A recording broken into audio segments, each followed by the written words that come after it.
حضرت سیدنا حسین اعظم نے اپنے نانا جان سے اجازت مانگی تھی. جب اس وقت نانا جان کے تربت عورت پر آپ کی آنکھوں سے آنسو کے قطرات جاری ہوئے تھے, تب لوگوں نے کہا تھا اس کیفیت کو دیکھ لو مدینہ والوں, ایک محبوب ہے جو اپنے محب کو چھوڑ کر کے جانا نہیں چاہتا, ایک محب ہے جو اپنے محبوب کو چھوڑ کر کے جانا نہیں چاہتا ہے, اس کے باوجود حالات نے اسے مجبور کر دیا ہے. کون سوچ رہا تھا کچھ دنوں پہلے کہ حسین کو مدینہ چھوڑنا پڑے گا؟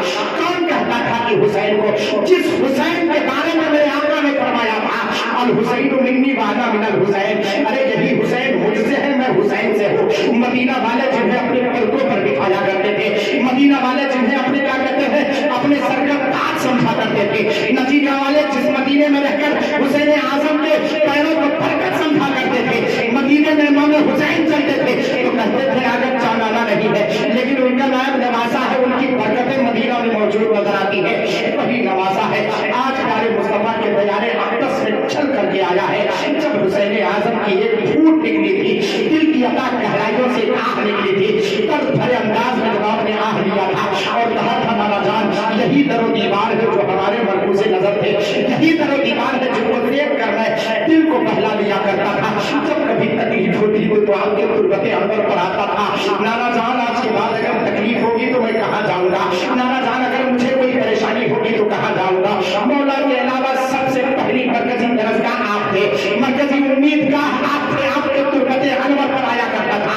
آج ابھی حسین کو مدینہ چھوڑنے پر مجبور کیا جا رہا ہے. اللہ اکبر کبیرہ. حسین اعظم نے اپنے نانا کو آخری الوداعی سلام کہا تھا, مدینے والوں نے پکڑ کر کے حسین اعظم کو الگ کیا تھا, اے حسین اپنے نانا کے تربت انور سے الگ ہو جاؤ, اب الگ ہو جاؤ ورنہ نانا کو زیادہ تکلیف ہو جائے گی. جس نانا نے تمہارے آنکھوں میں کبھی آنسو نہیں دیکھا ہے, جس نانا نے اپنے نوازے کو کبھی روتے ہوئے نہیں دیکھا ہے, کہیں ایسا نہ ہو تربت انور شک ہو جائے اور وہ پڑھ کے پیارے مصطفیٰ گلے لگا لے, کیونکہ یہ وہی مدینہ طیبہ ہے جو کہیں دور سے چل کر, کہاں سے چل کر کے, سوڈان سے چل کر کے سیدنا احمد کبیر رفاعی چل کر کے آئے تھے. 30 سال کے بعد آئے تھے, 30 سال تک وہ چھوڑی کیا کہتے ہیں مزدوری کر کے اب کیا کہتے ہیں پیسہ جٹا رہے تھے کہ آقا کے بارگاہ کرم میں جائیں گے, حج کرنے کے لیے جائیں گے, مدینہ منورہ جا کر آقا کے تربت انور کا طواف کریں گے.